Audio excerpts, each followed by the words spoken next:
네, 6과 이스라엘의 출애굽 두 번째 강의 또 시작하도록 하겠습니다. 자, 이번 시간의 주 내용은 출애굽의 과정과 또 홍해바다 사건, 또 이것을 기념한 출애굽기 15장의 모세의 노래에 대한 내용이 이번 강의의 핵심적인 내용이 되겠습니다. 자, 최후의 출애굽 또 홍해 속에서 탄생한 새 백성과 새 노래라는 제목으로 두 번째 강의 진행하도록 하겠습니다. 자, 1번 여호와의 전쟁과 홍해 속에서 탄생한 한 국민. 자, 출애굽은 한마디로 여호와께서 직접 행하신 전쟁이었습니다. 물론 모세와 아론이 하나님의 에이전시로서 모세와 아론이 이스라엘을 대표해서 바로 왕 앞에 서서 출애굽의 모든 과정을 진행했습니다. 또 10가지 재앙을 실행을 했습니다. 그러나 전체 이 모든 10가지 재앙과 애굽에 대한 심판, 출애굽 이 모든 것에 대한 총 감독은 누가 했느냐? 바로 하나님이 하셨죠. 그렇기 때문에 이 출애굽의 과정은 애굽에 대한 심판이면서 동시에 애굽과의 이 전투에서 하나님이 승리하신 겁니다. 그렇기 때문에 여호와의 전쟁이고 나아가서 홍해바다 사건을 통해서 이제 하나님은 온전히 하나님의 선민 말씀 안에서 세례를 통해서 애굽의 그 모든 죄악을 다 말끔히 씻겨내시고 성별되게 거듭난 하나의 새 국민을 탄생시킨 역사적인 순간이 되겠습니다. 자, 하나님께서 하나님의 사자와 구름기둥을 이스라엘 진과 애굽 사이로 옮기셨습니다. 자, 이스라엘이 전진하는데 홍해바다가 가로막고 있습니다. 앞에서 구름기둥이 이스라엘 백성을 인도했죠. 뒤에서는 바로의 군대가 쳐들어오고 있습니다. 이때 하나님께서 어떻게 했습니까? 당신의 사자가 뒤로 쫙 옮겨가니까 이 사자를 따라서 구름기둥도 함께 옮겨가서 바로의 군대가 이스라엘 백성을 공격하지 못하도록 더 이상 전진하지 못하도록 하나님의 사자가 구름기둥을 이용해서 바로의 군대들을 딱 가로막고 있는 거예요. 자, 구름기둥으로 이들을 딱 덮기 때문에 이 지역에는 전부 다 뭐가 임하겠습니까? 캄캄함이 임하겠죠. 달빛도 비치지 않습니다. 바로의 군대가 지혜가 있다면 또 하나님의 10가지 재앙을 기억했다면 그들은 흑암 재앙을 떠올리고 또 흑암 재앙 이후에는 사망이 있었음을 사망이 임했음을 기억한다면 이들이 더 이상 이스라엘 백성을 추격하거나 공격하는 일을 단념하는 현명함을 보였을 것입니다. 그러나 구름기둥으로 그들을 가로막는 하나님의 역사 앞에서도 바로의 군대는 완악해서 그 진리를 깨닫지 못하고 이스라엘 백성을 뒤따라서 홍해바다에 들어감으로 전부 다 수장되어서 몰살당하고 말았던 것을 볼 수가 있죠. 이와 같이 하나님께서 당신의 사자를 보내어서 이스라엘 백성을 인도하던 사자와 구름기둥을 뒤로 이동시켜서 바로의 군대가 더 이상 접근하지 못하도록 가로막았습니다. 그러면서 동시에 하나님은 모세를 통해서 홍해바다를 가르는 그러한 놀라운 기사의적을 행하셨던 것이죠. 모세가 지팡이를 들고 손을 바다 위로 내어밀자 하나님께서 큰 동풍을 밤새도록 보내어서 바닷물을 물러가게 하셨습니다. 그래서 물이 갈라져서 벽이 되고 바다가 마른 땅이 되었습니다. 이곳으로 이스라엘 백성이 이제 안전하게 건너게 되었던 것이죠. 물은 중력의 법칙에 의해서 거기 있는 모든 물체들을 다 가라앉게 하는 집어삼키는 그런 무서운 세력을 가진 것이 바로 물입니다. 그런데 하나님께서 이 물을 다 물러가게 하시고 그래서 오히려 벽이 되어서 이제 이스라엘 백성을 보호하는 이스라엘을 삼키고 가로막는 그런 장애물이 아니라 이제 이스라엘 백성을 지켜주고 보호하는 보호의 벽으로서 하나님이 바닷물들을 명령하셨습니다. 그렇게 해서 이스라엘 자손이 바다 가운데 있는 육지로 무사히 행하게 되었던 거죠. 이스라엘 백성이 다 건너고 나서 이제 구름기둥 다시 이동해서 앞으로 갈 때 바로의 군대들이 이스라엘 백성을 뒤따라서 홍해 바다 안으로 들어가게 됩니다. 그랬을 때 하나님께서 어떻게 했습니까? 다시 이스라엘 백성들의 다 지나가고 난 다음에 애굽의 병거의 바퀴를 다 빠지게 해서 더 이상 홍해바다 가운데에서 전진도 못하고 후퇴도 못하게 하는 가운데 물이 다시 흘렀습니다. 그래서 바다가 회복되어서 바로 왕과 애굽의 장관들과 그 모든 군대가 홍해에 수장되는 그런 무서운 심판을 행하신 것이 바로 홍해바다 사건이 되겠습니다. 그래서 홍해를 건넌 이스라엘 백성은 출애굽기 15장에서 이제 모세 노래를 불렀죠. 이것은 하나님이 홍해에서 행하신 놀라운 기사 이적에 대한 감사의 노래고 하나님의 능력을 찬양하는 찬양의 노래입니다. 그리고 온 세상에는 더 이상 하나님과 하나님의 백성을 대적하지 말고 괴롭히지 말라라고 하는 일종의 경고의 노래가 바로 출애굽기 15장의 모세의 노래가 되겠죠. 자, 모세의 노래 보도록 하겠습니다. 노래 작사 작곡은 누가 했느냐? 실질적인 작사 작곡자는 바로 하나님입니다. 물론 모세 이름으로 출애굽기 15장에 이런 노래가 기록이 되어 있고 후반부에는 미리암의 노래가 짧게 한 소절 덧붙여져 있지만 이 모든 홍해바다 사건, 노래가 가능하게 한 사건을 진행하시고 만드신 분이 바로 하나님입니다. 그렇기 때문에 이 노래의 실질적인 작사 작곡자, 비유로 하자면 이와 같이 작사 작곡자는 바로 하나님이라고 하는 것. 노래를 배운 기간 홍해바다 사건이 있었던 단 하루 만에 온 백성이 이 노래를 배워서 하나님 앞에 찬양으로 감격스럽게 홍해바닷가에서 이 노래를 불렀던 것입니다. 노래의 주제와 대상이 무엇입니까? 하나님의 구원과 또 모든 구원을 이루신 여호와 하나님을 찬양하고 그분의 이 놀라운 기사이적을 찬양하며 영광 돌리는 내용이 바로 이 바다의 노래의 중심적인 주제와 그 찬양의 대상이 되겠습니다. 노래의 특징이 어떻게 됩니까? 아직 달성되지 않은 가나안 땅에 대한 약속에 대한 확신이 있습니다. 이스라엘이 어떻게 해서 가나안 땅에 대한 확신을 갖게 되었습니까? 이것은 홍해 사건을 통해서 그야말로 불가능을 가능하게 하고 절망의 상황에서 그 절망을 놀라운 희망으로 바꾸시는 하나님의 이 놀라운 능력과 기사이적을 이스라엘 백성이 자기의 두 눈으로 똑똑히 목격했습니다. 이 놀라운 일을 행하시는 능력이 있는 하나님이라면 이와 같이 섬세하게 배려하시고 이스라엘 백성을 구원하시고 이스라엘 백성을 지켜주시는 하나님이라고 한다면 아브라함을 통해서 약속한 가나안 땅에 대한 모든 말씀, 모세를 통해서 다시 한번 확증하신 가나안 땅에 대한 이 모든 내용들이 사실이겠구나. 그것을 이스라엘 백성들이 확증했습니다. 그래서 이 모세의 노래를 통해서 가나안 땅에 대한 하나님의 약속 이것을 확신하고 감사함으로 하나님 앞에 새로운 사명의 땅, 축복의 땅을 향해서 힘차게 출발하는 출발의 노래, 일종의 서곡이 바로 이 바다의 노래가 되겠습니다. 세 번째로 놀라운 구원 역사를 목도한 자들이 부른 새 노래다. 이 노래는 지금까지 사람들이 불러보지 못하고 경험하지 못했던 새로운 노래입니다. 636년 전에 처음 창세기 15장에서 하나님이 아브라함과 횃불 언약을 체결할 때 약속하셨던 그 약속의 말씀이 비로소 홍해 사건을 통해서 진정으로 성취가 되었기 때문에 횃불 언약이 성취되는 역사적인 순간입니다. 그 역사적인 순간을 이스라엘 백성들이 목도했습니다. 우리가 오늘날에도 뭔가 역사적인 사건의 현장에 있을 때 역사의 현장을 목격한 목격자다 이런 표현을 하죠.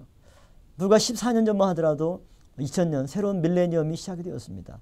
1990년대 후반만 돼도 2000년이 되면 뭔가 새로운 일이 일어날 것 같고 또 일각에서는 2000년 새로운 밀레니엄이 시작이 되면 지구상의 종말이 임하지 않을까. 사람들이 한편에서는 설레임과 한편에는 두려움에서 2000년을 맞이했습니다.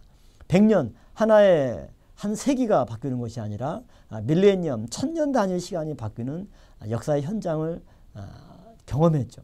그런 경험을 공유하고 있다라고 하는 거 굉장히 소중하죠. 왜냐하면 그 1000년이라고 하는 그런 큰 시간의 단위가 바뀌는 현장을 목격한 사람이 많지는 않을 것입니다.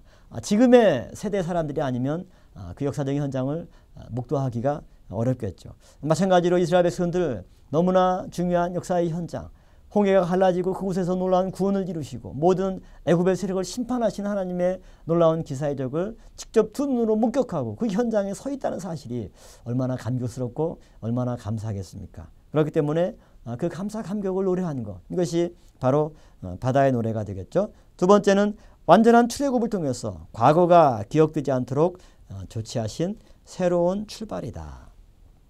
하나님은 늘 왕정시대에도 이스라엘에게 뭐 경고하십니까?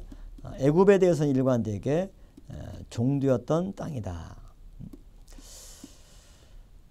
우리나라 역사에서는 일제 식민지 생활이 굉장히 수치스러운 기간이죠. 나라의 주권을 외세에게 빼앗겼습니다. 그들의 종살이를 했습니다. 주권이 없을 때 억울한 희생과 핍박과 고난 얼마나 많습니까? 아무리 변명한다 할지라도 약자는 패자는 할 말이 없습니다. 마찬가지로 이스라엘 백성들 애굽에서 종살이 했을 때 그 종살이했던 땅의 시절들은 이스라엘 역사에서 수치스러운 시간이고 그들에게 치욕스러운 기간이 바로 종되었던 땅 애굽에서의 삶입니다. 하나님은 그렇기 때문에 애굽을 얘기할 때마다 종되었던 땅이라는 표현을 통해서 다시는 애굽의 생활로 내려가지 말고, 지리적으로도 애굽에 내려가지 말고, 정치적으로도 애굽이라고 하는 국가 권력, 국가의 힘을 의지하지 말고, 영적으로도 애굽과 같이 종되었던 삶으로 다시 돌아가지 말 것을 경고하는 말씀이 바로 종되었던 땅이라고 하는 표현이죠. 하나님은 이처럼 애굽에서의 모든 삶을 다 청산하는 시점을 언제로 삼느냐? 바로 홍해 바다를 건넌 시점으로 삼고 있는 겁니다. 물론 10가지 재앙을 통해서 애굽에서 나왔지만 애굽의 소나기에서 완전히 벗어난 것은 홍해 바다 사건에서입니다. 바로 왕도 10가지 재앙이 있었지만 다시 홍해 바다 앞에 이스라엘 백성들이 당도했다는 소식을 듣고 다시 또 마음이 완악해져서 군대를 보내어서 애굽을 치려고 마음을 먹었죠. 그렇기 때문에 이스라엘 백성이 진정 애굽의 속박으로부터 애굽의 소나기에서 벗어난 사건은 10가지 재앙이 아니라 홍해바다 사건을 통해서죠. 이 사건 이후로는 더 이상 애굽이 이스라엘에 대한 미련을 다 거두고 포기하고 더 이상 쫓지를 않았습니다. 지리적으로도 바다를 건너므로써 이제 새로운 경기가 시작이 됩니다. 홍해바다를 건너기 전까지는 애굽의 영향력 아래 놓여있지만 홍해바다를 건너므로써 이제는 애굽의 영향력을 완전히 벗어나고 가나안을 향해서 가나안의 영역 속에 속한 새로운 삶, 새로운 이런 영역에서의 삶을 이스라엘 백성들이 보내었기 때문에 홍해바다 사건은 구시대 청산과 새로운 시대 출발의 경계선, 이것이 바로 홍해바다가 되겠죠. 나아가서 하나님은 출애굽기 12장 1절 2절 말씀 통해서 볼 때 출애굽 사건을 통해서 새로운 달력을 주셨고 또 홍해에 수장된 애굽 군대들을 통해서 그들의 속박으로부터 완전하게 벗어나게 하셨습니다. 네 번째로 이스라엘 백성이 대대로 부른 증거의 노래구나. 왜 대대로 부릅니까? 이 노래를 후손들에게 가르쳐주고 대대로 부르게 함으로써 하나님을 칭송하고 또 이스라엘이 진퇴양난의 상황, 뒤에는 바로의 군대가 앞에는 바다가 가로막아서 어찌할 수 없는 그런 나라의 위기, 풍전등화 같은 어려움 가운데서도 절대 낭망하지 말 것은 하나님을 의지하기만 하면 바다를 갈라서 무사히 건너게 하시고 모든 대적을 수장시키는 하나님의 놀라운 구원의 이적이 일어난다. 그 사실을 순들에게 대대로 가르쳐 주어서 절대 낭망하지 말고 자기의 권력을 과신하지 않고 하나님을 믿고 의지하는 삶을 살 수 있도록 가르치고 대대로 계승케 하는 그런 역할을 하는 노래가 바로 이 바다의 노래가 되겠습니다. 다섯 번째로 모세와 이스라엘이 부른 새 노래에 담긴 구속 경륜을 볼 수가 있죠. 구속사가 완성되는 종말까지 불러야 할 구원의 새 노래는 하나님의 종 모세의 노래, 또 어린 양의 노래입니다. 구약 때 모세의 노래가 있었다면 신약 때는 어린 양의 노래가 있었죠. 이 두 가지 노래를 통해서 하나님께서는 구약 때에 새 노래를 이스라엘 백성들의 입에 허락해 주셔서 종되었던 땅의 삶을 다 청산하고 가나안 땅, 새 땅을 바라보면서 소망 가운데 나아갈 수 있었던 것처럼 신약의 성도는 어린 양과 함께 시온산에 서서 이제 하나님이 허락하시는 새 노래를 부르면서 하나님 안에서 새 삶을 살 것을 다짐하고 있는 것이 바로 요한계시록 15장 2절과 3절에 나와 있는 그런 내용들입니다. 요한계시록에서는 어린 양이신 예수 그리스도에게 드리는 새 노래가 두 번 기록되어 있죠. 이 노래를 부르는 자격자는 오직 시온산에선 14만 4천인밖에 없다라고 하는 사실을 말씀해주고 있습니다. 또 여섯 번째로 홍해 도하와 예수 그리스도의 세례. 홍해 바다를 건넌 사건이 중요한 이유는 뭐냐면 이것은 신약에서 세례 사건을 의미하고 있기 때문입니다. 사도 바울에 의하면 고린도전서 10장 2절 말씀 볼 때 홍해 도하는 바로 세례 사건을 예표한다라고 말씀하고 있습니다. 세례는 물로 죄를 씻어 깨끗하게 하고 거듭나게 하는 신약의 대표적인 예식이 바로 세례입니다. 기독교에 중요한 성례가 있다면 이 세례와 성찬 두 가지가 기독교의 가장 중요한 성례입니다. 사도 바울은 이스라엘 백성들이 어떻게 하나님의 백성으로 거듭났느냐, 신약의 개념으로 의하면 세례를 받아야만이 하나님의 자녀가 될 수가 있고 거듭난 성도가 될 수가 있는데 구약 성도인 이스라엘은 그런 세례를 받지 못했습니다. 그러나 사도 바울에 의하면 홍해 바다를 건너므로써 홍해 사건이 다 바다를 지나갈 때 하나님은 한꺼번에 전 민족적으로 세례 예식을 집행하신 것입니다. 그래서 구약의 이런 홍해도화 사건을 사도 바울은 세례 사건으로 언급하고 있고, 세례를 받음으로 죄악을 청산하고 하나님의 자녀로 거듭나서 예수 그리스도와 온전하게 연합하게 되는 놀라운 영적 비밀을 말씀해 주고 있죠. 그렇기 때문에 홍해도화는 예수 그리스도를 믿음으로 말미암는 구원을 예표해 주는 중요한 구속사의 한 사건이 바로 홍해도화의 사건이 되겠습니다. 네, 7번째, 이스라엘을 출애굽시킨 하나님의 손입니다. 어느 시대에나 하나님의 구속사에 있어서 택하신 백성을 구원하시는 원동력은 하나님의 손이었습니다. 출애굽 과정 내내에도 하나님의 손이 역사하셨음을 기록하고 있죠. 이 말은 물론 출애굽의 가장 중요한 영도자가 모세입니다. 그러나 모세의 손으로, 모세의 능력으로 이 출애굽을 가능하게 하는 것이 아니라 하나님의 손으로, 손은 곧 능력과 권세를 가리키고 있죠. 모세의 손에 의해서 이스라엘을 인도했다. 즉 모세의 힘으로, 모세의 권능으로 인도했다.